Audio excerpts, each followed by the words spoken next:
to have your words so heavily policed must have been infuriating. It was, because what it means, Megyn, is actually no one can speak genuinely freely in the British broadcast media. There is controlled opposition because you are controlled. And Ofcom, or the Ofcommunists, as you say, released this report, and they said, we're very concerned that the GB News management were not able to control their presenter. Well, darn right, I'm unable to be controlled. And I'm proud of that. And I was always proud of the fact that I was the executive editor of the show. I wouldn't just say something because someone had parroted it into my earpiece. But I think what is the most infuriating thing, Megyn, with Ofcom is the things that they don't investigate compared to what they do. And remember, this is an organization that's been taken over by the radical left, as much of the government has here in the UK, or at least the government departments. So, for example, on the BBC, the British Bashing Corporation, as I call it, the left-wing public broadcaster, they actually had a woman go on and said that she wanted to kill the whiteys. The Ofcom decided not to investigate. Then Joe Brand, a so-called comedian, went on Radio 4, a BBC radio station, and said that she wanted to douse Nigel Farage, the big-time Brexit guy over here, with battery acid. Ofcom didn't investigate. They also didn't investigate when a pundit on ITV described the balcony of Buckingham Palace as being horribly white. But what they are doing is they are coming for any commentator or presenter who they consider anti-establishment, challenging the norms, and broadly on the right. Mm-hmm. And that's where you come in. Lucky you. So GB News is a more conservative-leaning alternative to BBC, and you were one of the inaugural hosts over there, presenters, and had the most successful show. And I appeared on it weekly, and I absolutely loved your show, as did everyone. That's why it was so successful. And bizarrely, it ended after the following nothing of an exchange. I mean, I've been railing about this with my audience. They know, because we've had Lawrence Fox on, we've had Calvin Robinson on, and they know you. It was a nothing. It's amazing to me that this led to the end, ultimately, of the show. Lawrence Fox's time at GB, Calvin Robinson for defending him. I willingly chose not to go back on GB after they did this to my friends. But here is the exchange that the audience, it's going to be hard for them to believe that this is what got everybody in so much trouble. It was Lawrence commenting on a woman who's also out there, very outspoken, who was scoffing at the notion that men's mental health has deteriorated to the point where they need their own minister in the government to oversee it, as I think the women already have. But in any event, he was reacting to her. He was recoiling, having had several friends who have fallen into deep depressions, and I think he said even taken their own lives. Yeah. He wasn't having it. And here's the exchange that you guys had on your show. Show me a single self-respecting man that would like to climb into bed with that woman, ever. Who wasn't an incel, who wasn't a cucked little incel. That little woman has been fed, spoon-fed oppression day after day after day after day, starting with the lie of the gender wage gap. And she sat there, and I'm going like, if I met you in a bar and that was like sentence 3, chances of me just walking away are just huge. We need powerful, strong, amazing women who make great points for themselves. We don't need these sort of feminist 4.0. They're pathetic and embarrassing. Who'd want to shag that? Oh, Lawrence. Well, look, she... Sorry, I'm just going to provide a touch of balance from her, because she did actually respond to this earlier today, saying that she regretted her comments, but she didn't apologise. Yes, so there you go.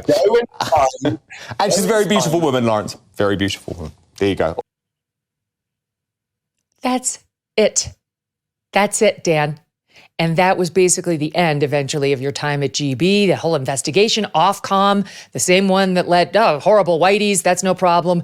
But this requires a national outrage. I mean, now having had some time to look back on it, how are you feeling about it? Well, it was an establishment witch hunt, pure and simple. This story was leading the news in the UK for 48 hours. I had all the mainstream media camped outside my house. The former Prime Minister, Gordon Brown, went on Sly News and demanded that I never broadcast again in the UK. Now, two things. Firstly, the words did not come out of my mouth, right? Secondly, as you can clearly see there, I was providing the balance for the off-communists. I read out what she had to say about the story, and then I made the point that actually, Lawrence, you're saying you don't want to shag her. Well, she's a very beautiful woman. Apparently, Megyn, that makes me some sort of massive misogynist because the off-communists said that response, calling Ava Santina, actually compounded the offense. So What? you can't win in a situation like this. Dan, you were supposed to say, actually, you as a gay man should have been like, I would shag that. And that would have saved it. Exactly. It's completely nuts. And you know what, Megyn? This woman who acted all horrified about the fact that Lawrence used the shag word and appeared on the front cover of the Daily Mail saying, woe is me, when actually she was counting her bank balance because she became quite a famous left-wing pundit as a result of this incident. She had been quite a user of the shag word in regards to men on social media for many, many years. This was a completely confected outrage, and it was designed to end my career on GB News, as you say. And I say this with a lot of modesty because it's up to GB News who they want to put on their channel. And clearly, for whatever reason, and we'll probably discuss it, they were under a lot of pressure when it came to me. But I do think the decision is really peculiar. I mean, we were the top-rated show on GB News. We had overtaken Nigel Farage. We'd always been number 2 in the ratings right from the start. But in May last year, and in a large part thanks to you, Megyn, we overtook Farage and we were the number 1 show on the channel. We were flying. So at that point, that is when this very obvious witch hunt against me began. But I think it's insane. I think it's completely insane that effectively I lost my mainstream media platform for words that I did not say, for, as you put it, not being offended enough by something. And remember, Megyn, our show aired at 9 p.m. at night. It could be a bit wild. We're all adults. It was great. Yeah, I it's disappointing, but I guess I've come to this place where I realize, and I've obviously looked at what you're doing, looked at what Tucker Carlson's doing, looked at what Dan Bongino's doing. All three of you, I would argue, actually have more influence than when you were hosting top-rated shows on Fox News, because we are going through this media revolution. Well, you've been hearing me rave about Cozy Earth for a couple of years now, and for good reason. Talking about how incredibly soft and luxurious their sheets are. I am not alone, of course. They have thousands of customers who have left 5-star reviews on their website, including this one from Hallie. Quote, honestly, the best sheets we have ever had. Absolutely a dream to slip into each night. Everyone deserves to splurge on these sheets and you will have no regrets.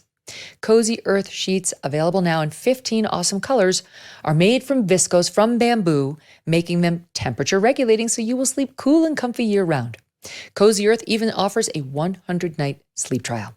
Sleep on them, wash them, try them out, and if you're not completely in love, send them on back in within 100 days for a full refund.